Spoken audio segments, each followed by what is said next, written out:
Hello, I am the Roy Larson, and this is the recap of your league and related stories of note here for Week 1, 2024.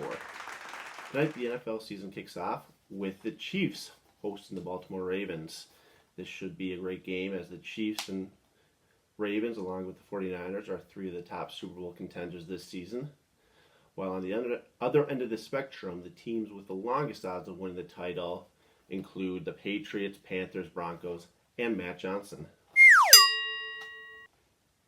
If you woke up every morning and I told you that you suck at what you did, that you didn't belong doing what you're doing, that you shouldn't be here, and that this guy should be here, that you haven't earned this right, if you have a terrible person that's telling you things that you don't want to hear or probably shouldn't be hearing, you're going to start to believe it about yourself. That's what Tua said. No, wait. That's not right. Oh, okay, yeah. Oh, sorry. That's what two anonymous Eastview High School players said about Coach Wade Buckley. Sorry, Wade, I had to get that last cheap shot in there. Over the summer, the NFL Players Association and NFL had discussions at a very high level over potentially adding an 18th game to the NFL's regular season. The Washington Post reported that talks between the NFLPA and the league have not reached the stage of formal negotiations, but they acknowledge that plans to discuss the issue with players in the near future is coming. An additional game would provide fans one more week of football and provide the owners additional game revenue. However, both sides have to kind of discuss the potential drawbacks, such as player health and safety, how an additional game would affect salaries, and of course, having to deal with an extra week of Brady's terrible trade offers.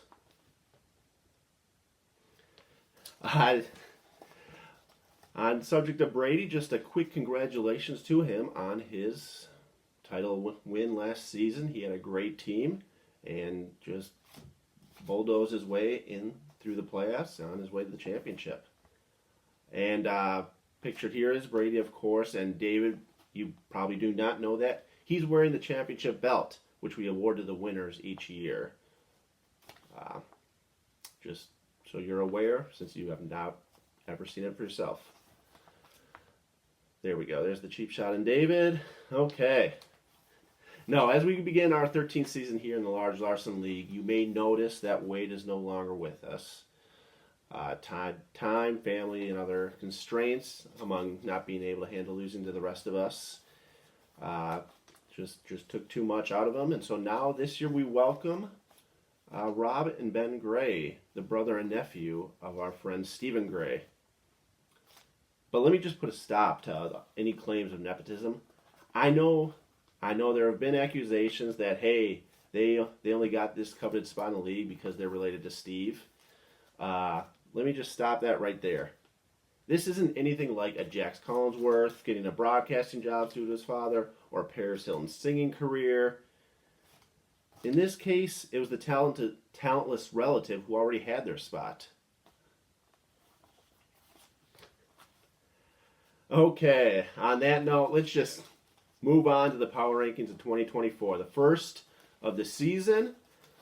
Now, since the season hasn't really even started yet, I'm not going to spend a lot of time explaining why each person fell where they did the rankings. We'll have the full length of the season to kind of prove where you belong.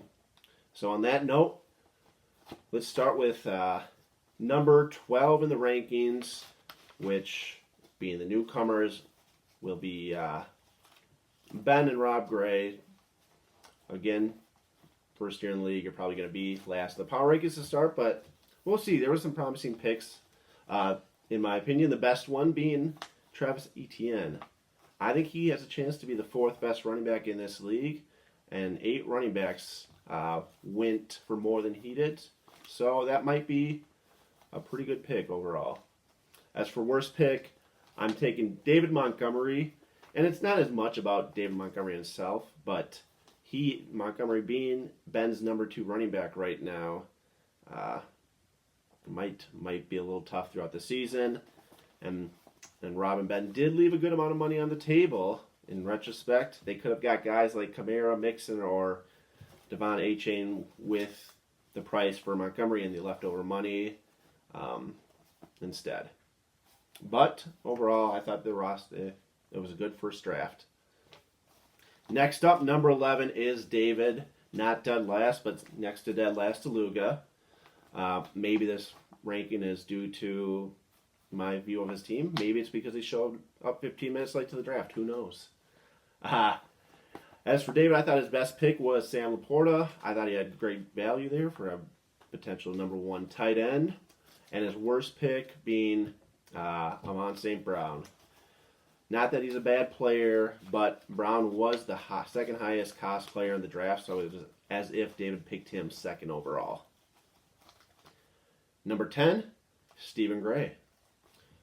I thought Stephen had a decent draft overall, but not enough to push him above number 10. And I did just call him talentless a minute ago, so I might as well just keep rubbing that in. I thought his best pick, Tank Dell, got a decent receiver and a good offense for dirt cheap, so that's one that could pay many dividends in the future. And his worst pick I've got is Derrick Henry. Again, nothing against Derrick Henry.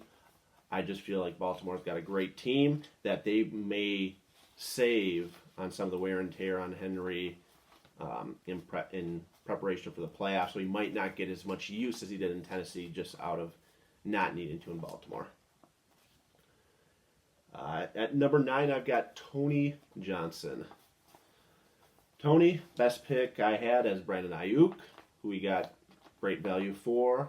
With the late holdout, we'll see if that has any impact on his performance, but in such a great offense, to get a receiver of that caliber for $15, $16, I think was very good choice there. As for worst pick, I've got, I can't even remember his first name, Anthony Richardson of the Colts, the QB. Now, this could be a very high-end, high-ceiling player here. I just don't know that his performance is going to match the potential. And so I could see that kind of not working out the way he'd hoped. But, man, he's got just too much Florida in him to stay away. We all know that. Number 8. League runner-up last year, Andy Hartman. This was the easiest, best pick, worst pick of the draft. His best pick, he got the best player in the draft, Christian McCaffrey. His worst pick, he got the worst player in the draft, DJ Moore. Easy as that. Number 7, I've got Matt Johnson. As for Matt, I've got Jahmyr Gibbs being his best pick. Matt got a lot of value picks, Gibbs being one of them. I think Gibbs, the sky's the limit for him this season. As for his worst pick, I didn't see anything that stood out too much, so I went with C.J. Stroud. He's a great QB. As far as fantasy-wise, I think he'll be solid, but I don't know if he'll be QB4, which is what Matt paid for him. Again, it's just kind of not a lot to go from, so I am a big C.J. Stroud fan, but you got to pick somebody for the worst pick. Now, number 6, we have Yuri. I think Yuri's best pick I had is Zay Flowers. Got him at a low price, and that's a player with a high upside, especially if the Ravens are kind of keeping Henry in the tank. They'll look to go with their young, fresh legs and Zay Flowers out at receiver. As for his worst pick, I've got the Whites. I'm just not a believer in Rashad or Zamir White. Now, others in the league may be, and they're perfectly welcome to have that opinion, hence the prices that each player was bid up for. I'm just not a believer in any. At number 5, we've got Ben Larson. For Ben, I've got his best pick being Nico Collins, who I feel is a great receiver. Had him last year. Loved every second of it. As his worst pick, I've got George Pickens, primarily because Ben spent $21 on his 5th and 6th receivers, and he spent $27 on his full running back lineup. In fact, ESPN only valued his running back core, his 4 running backs, at $14 total. So running backs could be a bit of a weakness for Ben, but we'll see. Number 4 in the rankings, I have Jonathan Zaya. Best pick, I've got Garrett Wilson. I'm predicting Wilson to be the number one receiver this year, so can't go wrong there as long as he performs as I expect him to. As for his worst pick, I've got Jalen Hurts as QB. Spent a good amount of money for Hurts, who, again, not necessarily anything wrong with Hurts, but with Saquon coming in, maybe taking off some of that rushing load, and with Jason Kelsey gone, is the tush push still a thing? I don't know. We'll see. Just a little bit of a risk there if those running touchdowns happen to go down. Number 3, I've got Sean Clasby. His best pick being T. Higgins. I think he's a very good receiver and very underrated coming in this year. Last year, Sean drafted T. Higgins. He won a title, T won the title, but he did so for my team, obviously, because Sean was too dumb to stay with it, released him, and boom, came to my team. Also on that team was Travis Kelce, so maybe Sean is just trying to copy my formula that year, although, man, that's a lot of money to spend on Travis Kelce. I think he went for $52, something like that. I don't know, an absurd amount, and man, it's just not 2019 anymore. Number 2, I've got myself, probably a fair ranking. For my best pick, I'm going with Devontae Smith. I spent a lot of money on running backs, so I needed some help and some undervalued receivers, and I think that could be Devontae Smith this year. And as for my worst pick, I mean, if you look up and down the roster, it's just stud after stud, so this got to be a little tough. So, worst pick, I'm going with my kicker, Greg Zuerlein. That was a panic, just $1 kicker bid, but we'll see if I can overcome it. And number 1, we've got the aforementioned Brady Bradshaw, the defending champion, coming back again. We'll see if he can repeat. Best pick for him, I've got a player that helped him immensely last year, Devon Achane. He got him for much cheaper than I thought he would go. And his worst pick, I've got Aaron Jones. Again, rooting for Aaron Jones in the Viking uniform, but he went for a lot more than I thought he would. I just don't know. I'm skeptical not only of his health, but just what the Vikings offense ends up looking like. But we'll see. You know, Brady's a champion for a reason, so never, to quote Stephen Gray quoting Jim Peterson quoting Rudy Tomjanovich, never underestimate the heart of a champion. And so with that said, that wraps up the Week 1 Power Rankings. Good luck to everybody this week, and it should be a fun season. We will keep the whole divisional thing going, but this year it's going to be much more simpler, where we're just going head-to-head. My division beats Steven's division. We get a point, other way around. I know one of the big concerns, or not big, but a thing last year was just, hey, the names.